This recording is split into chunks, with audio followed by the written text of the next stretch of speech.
At 7:12 on a gray Tuesday morning, the first flatbed rolled past the HOA entrance and turned straight toward the abandoned church they had ignored for years.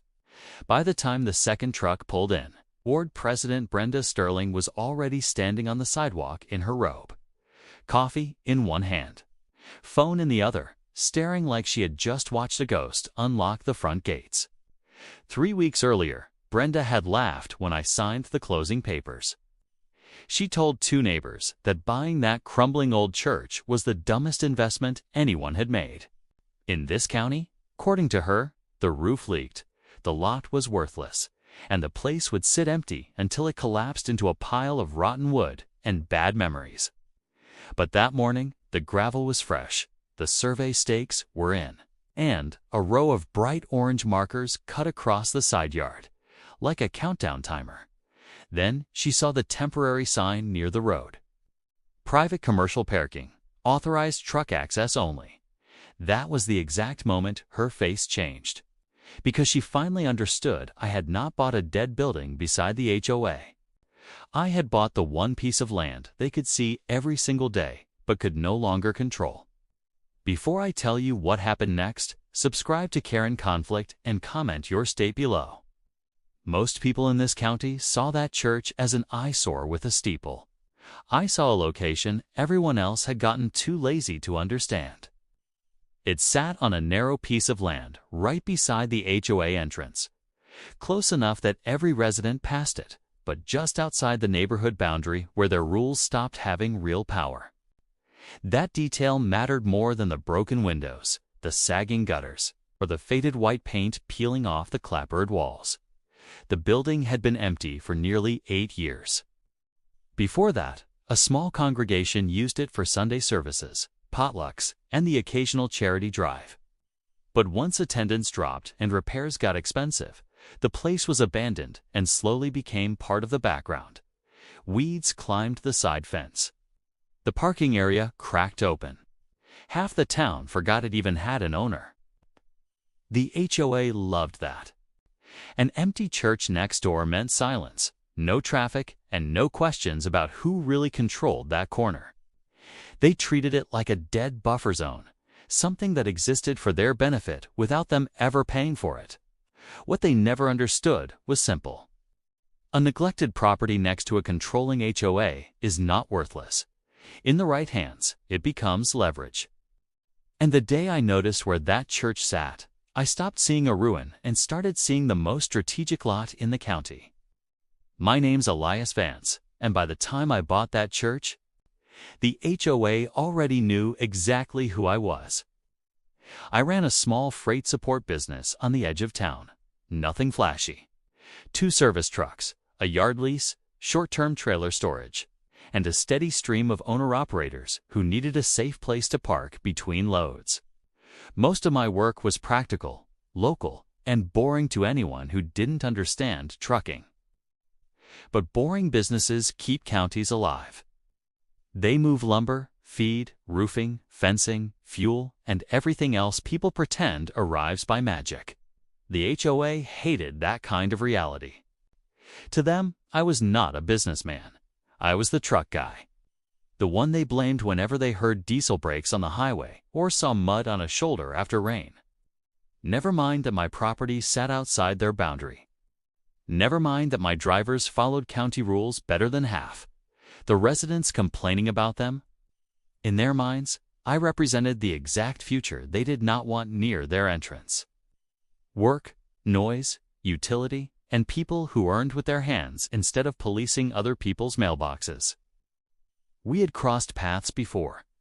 A few years earlier, one board member tried pressuring the county to block access improvements near my yard, claiming it would damage neighborhood character.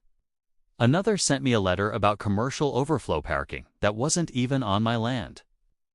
So when I started asking quiet questions about the abandoned church, word got around fast. And once the HOA heard my name attached to that property, they stopped seeing a ruin. They started seeing a threat. The truth is, I did not stumble onto that deal by accident. I had been watching that property for almost 6 months. Not every day, but enough to notice the patterns that mattered. No maintenance crew, no church activity. No contractor bids posted. No for sale sign either, which told me something even more useful. Whoever still owned it was disconnected, overwhelmed, or waiting for someone serious to ask the right question. So I started asking, not loudly, not through gossip. I checked county records, traced the title, and found out the church was still tied to a small religious trust that had basically gone dormant after the congregation dissolved. A local attorney was handling the loose ends. Taxes were current, but barely. Insurance was minimal. The building was not loved anymore. It was simply being carried. That is the kind of property most people avoid. It is also the kind of property a patient buyer can close before dreamers, flippers, and busybodies even realize a door has opened. I made one clean offer. No speeches, no dramatic vision board. No request for owner financing, just a number, proof of funds, and a short inspection window because I already understood the real value was not in the pews, the roof, or the stained glass. It was in the lot, the access, and the location beside the HOA's front gate. 3 weeks later, the papers were signed, and I kept my mouth shut. The first letter showed up less than 48 hours after closing. It was not from a lawyer, not from the county, and not from anyone with actual authority over my land. It came from Brenda Sterling on heavy cream paper. Like that alone was supposed to make it official. The message was polite in tone and arrogant in every other way. She welcomed me to the area, said the neighborhood valued beauty, peace, and continuity, and strongly advised me to preserve the church in a manner consistent with community expectations. Community expectations, that phrase told me everything. I had bought a property outside their boundary, outside their dues, and outside their rules, but she still wrote that letter as if I had just entered her kingdom and needed orientation. 2 days later, she came in person. She brought another board member, both of them smiling the kind of smile people wear when they think civility can hide a threat. They asked what my plans were. I told them I was still evaluating options. That was true, just not in the way they hoped. Then she said the neighborhood would be very concerned if the site attracted commercial activity, traffic, or anything that harmed nearby property values. I asked her one simple question. Are you speaking for the county or just for yourself?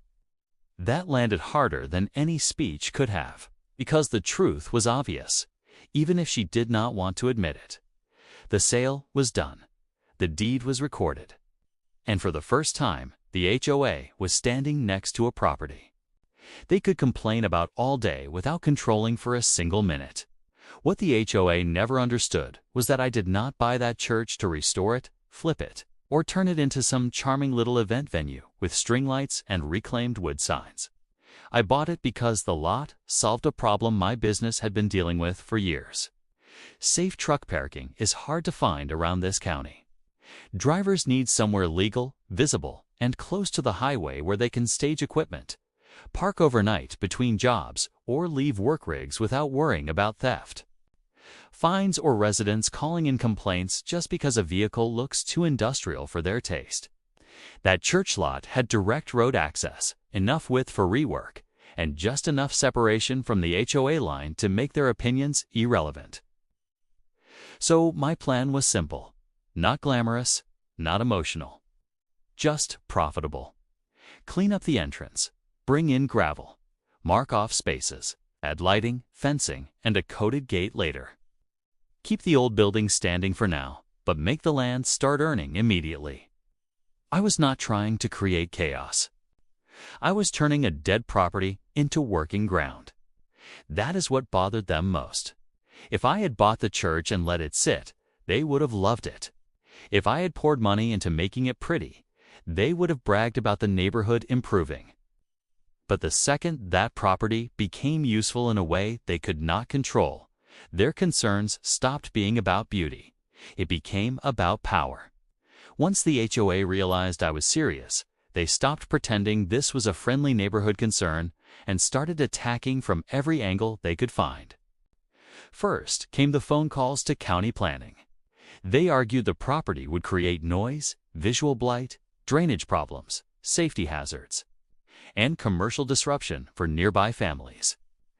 Then they switched tactics and started calling it environmental risk, as if a gravel lot for parked work trucks was somehow more dangerous than the abandoned structure sitting there for 8 years with broken access and no upkeep. When that did not stop anything, they moved to public pressure. An emergency HOA meeting was announced. Residents were told the church property was about to become a threat to property values and traffic safety. A petition started circulating. Neighbors who had never spoken to me suddenly had opinions about diesel engines, late-night headlights, and the kind of truck parking might attract. That phrase told me all I needed to know. This was never really about land use. It was about class, image, and control. Then came the code complaints. My entrance cleanup was reported. Gravel delivery was reported. Stakes from the surveyor were reported. Even a portable dumpster got reported, as if cleaning an abandoned lot was suspicious activity. One board member drove by slow enough to take photos from the shoulder. Another emailed the county asking whether my purchase agreement had disclosed intended use, which was both none of their business and already irrelevant, because I owned the property outright. But the most desperate move came a week later. Brenda tried telling people I could not possibly use the church land for truck parking because religious property had permanent restrictions. She said it confidently, publicly, and more than once. That was a mistake, because by the time she started spreading that claim, I had already done the one thing she had not. I had stopped listening to rumor, stopped reacting to pressure, and started reading the actual land file. The county file answered the question in less than 10 minutes. The church property was not trapped under some permanent religious use restriction, and it definitely was not under HOA influence. Years earlier, the parcel had been classified under a flexible local use category tied to road frontage and independent access, not neighborhood preference. In plain English, that meant the land could be reproposed if the actual county requirements were met. Brenda had built her whole public argument on a rule that did not exist. That would have been satisfying enough on its own. But the better discovery was buried in an older note, attached to the parcel history. Because the lot sat on a commercial access corridor near the highway, the county had long treated it as a transitional property, something between residential sensitivity and working road utility. That one detail changed the entire fight. The HOA wanted everyone to believe the church lot was spiritually frozen in time. The county saw it as land, usable land. I called planning myself, confirmed the requirements, and asked every question the HOA hoped I would be too careless to ask. Surface prep, drainage, entry width, site distance, occupancy limits. Nothing dramatic, just facts. By the end of that call, I knew 2 things. First, my plan was legal if I built it correctly. Second, the HOA had spent days trying to stop a project they never bothered to understand. I did not announce the opening. I did not argue with the HOA, mail out a rebuttal, or stand on the edge of the lot waiting for someone to challenge me. I just moved forward the way working people usually do when they know they are right and the paperwork is already done. First came the gravel. Then the grading crew leveled the old cracked parking area and widened the usable section near the side lane. After that, temporary markers went in. The entrance got cleaned up, and a basic access sign was posted near the road. Nothing flashy. No giant banner. No speech. Just enough visible change for anyone driving past to realize the abandoned church was no longer abandoned. By sunrise the next Tuesday, the first trucks arrived. A flatbed backed into the far side. Then a box truck took the second marked space. Then a local roofing contractor parked to work pickups near the fence line because he had been waiting months for legal overflow space closer to the highway. Within an hour, the lot looked exactly the way I had planned it. Orderly, useful, and very real. That was when Brenda appeared. She stood across from the entrance. in-house slippers, staring at the sign like maybe if she read it twice, it would change. Another board member pulled up behind her. Then 2 residents stopped on the sidewalk. No one was smiling now. The same people who had called the property worthless were suddenly watching. Every truck that rolled in, like each one, was a personal insult. What really bothered them was not the noise. It was the proof. They had spent weeks acting like my plan was impossible, reckless, or illegal. But there it was, in plain sight, striped space, controlled access, paying vehicles, and a dead property earning money before most people had finished breakfast. That morning, the church stopped being their favorite empty view. It became my busiest lot. The meltdown did not happen on my lot. It happened that Thursday night at the HOA clubhouse, when the board called a special meeting and finally had to explain why the abandoned church next door was now a functioning commercial parking site they could neither fine, block, nor shame out of existence. I heard about it from 2 residents before the meeting even ended. Voices were raised. Someone accused the board of failing to protect the entrance. Another demanded to know why they told everyone the project was impossible if the county had already confirmed it was lawful. That was the part that hurt them most. Not that I won, that they had spoken with confidence, stirred up panic, and still ended up powerless in public. A week later, the complaints slowed. 2 weeks later, they stopped entirely. The trucks kept coming. The lot stayed organized. The sky did not fall. Property values did not collapse. Life moved on, except now every resident driving past that old church saw the same reminder. Control is not ownership. You can hold meetings, write letters, invent pressure, and act like a gate gives you authority over everything around it. But land does not care about ego. Records matter. Boundaries matter. And when people mistake influence for power, reality has a way of correcting them.